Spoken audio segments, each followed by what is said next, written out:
Good morning, ladies and gentlemen. This is just a piece of an explanation on the status of Golan Heights, which was asked in our previous class by one of the students. Remember, this discussion was done in our course TNAT 805, which is titled Area Studies, and is part of the courses taken by students of MIAD in Distance Learning Center of Ahmadu Bello University's area. Now it is imperative to understand what is this Golan Heights. Golan Heights is a geographically and strategically imperative plateau which was seized by the state of Israel from Syria during the Six-Day War in 1967. In contrast to the Sinai Peninsula, which was reinstated to Egypt as part of the Camp David Accords, the Golan Heights continues to be governed by Israeli administration. This particular region has served as a focal point of discord in the bilateral relations between Israel and Syria, characterized by protracted disputes regarding its geopolitical status. There is the need for us also to understand that by 1981, the Israeli government effectively declared an annexation of the Golan Heights by extending its legal framework, jurisdiction, and administrative functions to the region. This particular action has not only generated international recognition, with the sole exception of being the endorsement by the United States in 2019. That was the year United States declared her support or endorsement of that particular region, that is the Golan Heights.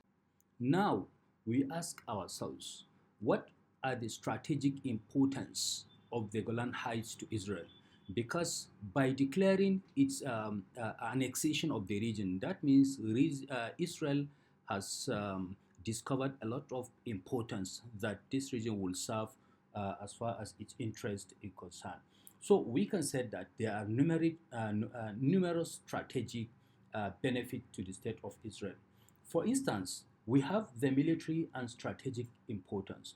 The Golan Heights, we should know that is endowed or endows Israel with a substantial defensive leverage owing to its elevated topography, which facilitates the effective surveillance of Syrian military activities, and then the provision of timely alerts concerning potential aggressions from neighboring countries or from enemies.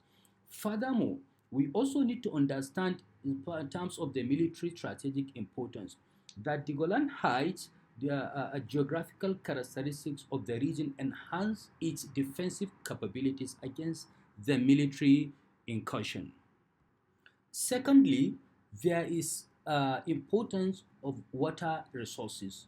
This geographical area serves as a pivotal reservoir of water. There is a lot of water there, significantly contributing to both the Sea of Galilee and the Jordan River.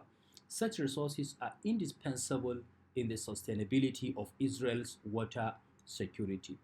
Thirdly, there is also strategic importance in terms of agricultural and economic benefits.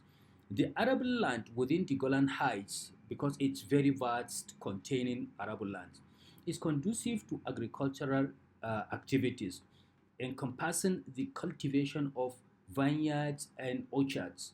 Moreover, the local people possesses considerable prospect for the implementation of renewable energy initiatives, including wind and solar energy projects. Fourthly, there is issue of tourism. The Golan Heights is also recognized as a prominent destination for tourists, providing a variety of activities such as hiking, skiing on Mount Hermon, and exploring historical landmarks. This influx of visitors not only stimulates the local economy but also enhances recreational opportunities for the citizens of Israel. And then lastly, settlement and development, of course, as strategic importance for the Israel. The state of Israel has committed significant resources to the development of the Golan Heights ever since it annexed the geography, constructing essential infrastructure and residential facilities because it has occupied the area for the purpose of promoting settlement.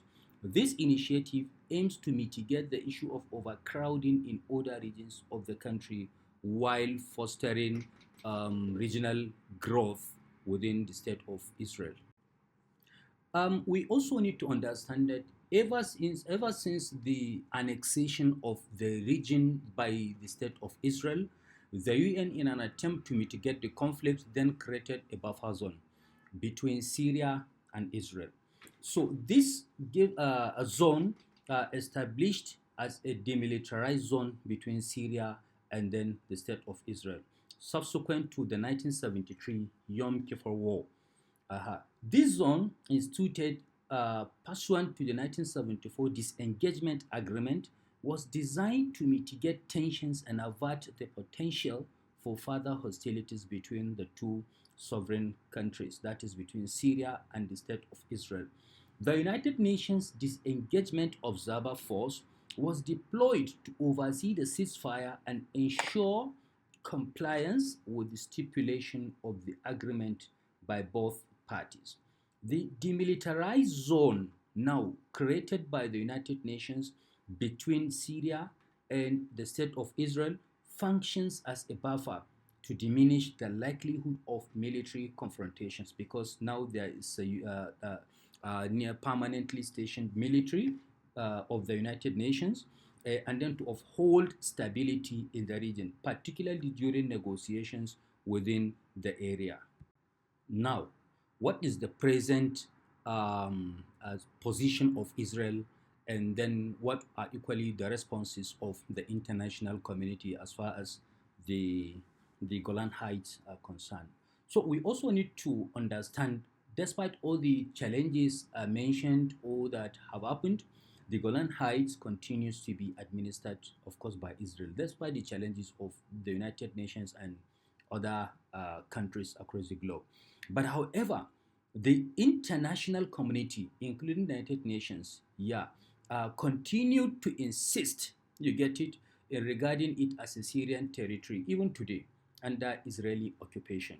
The area holds considerable strategic significance due to its elevated topography, as we mentioned earlier, which affords Israel military advantages and then access to vital water resources. And no doubt about that one.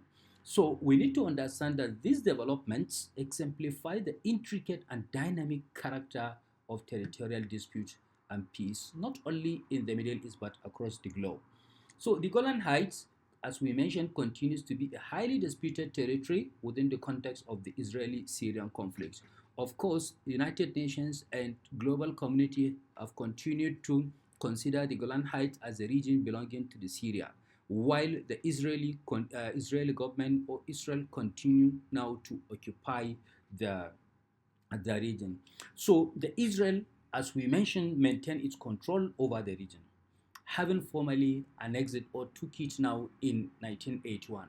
You see, the capture was in 1967, and then the formal declaration of the annexure was in 1981. This, of course, was a move that lacks a complete international recognition. Nobody recognized it, with the exception of the United States, we mentioned in 2019. And also, according to the international law, most of the international law provisions, you get it, stated clearly that the Golan Heights is classified as Syrian land that is currently under Israeli occupation. And then the United Nations has consistently urged Israel to withdraw from this area. Strategically, the Golan Heights serves as a critical military zone for Israel, acting as a defensive barrier against potential aggressions from Syria, because it used the zone now to push the state of Syria now back further, such that attacks from the Syria on the land of Israel could not actually be conducted so easily. But it remains a site of significant tension to today, which marked by recent confrontations involving Syrian rebels forces and Hezbollah on the one hand, and then the state of Israel on the other hand. Again, the United Nations Disengagement Observer Force is still actively engaged in monitoring the ceasefire line between the two nations, striving to uphold stability and mitigate the risk of further conflict. Because what is happening today, actually, of course, it was not a formal war between Israel and Syria, but there are elements within the Syrian territory that are utilizing the Syrian territory now to attack rebel forces, to attack the Israel. And then on the side of Hezbollah, they are also using that strategic place. So, okay. In conclusion, we can say that the recent developments in the region, such as the ongoing military engagement and then the rebel offensives from the side of the Syrian region, alongside the Israeli counteractions to perceived threats from the Hezbollah, have actually shown that the Golan Heights' intricate and unstable nature, which is pivotal to the larger Middle East conflict. So, thank you for listening. And where you still have questions, you can still channel the questions via our class WhatsApp platform so that we can discuss it further. Thank you very much. Thank you.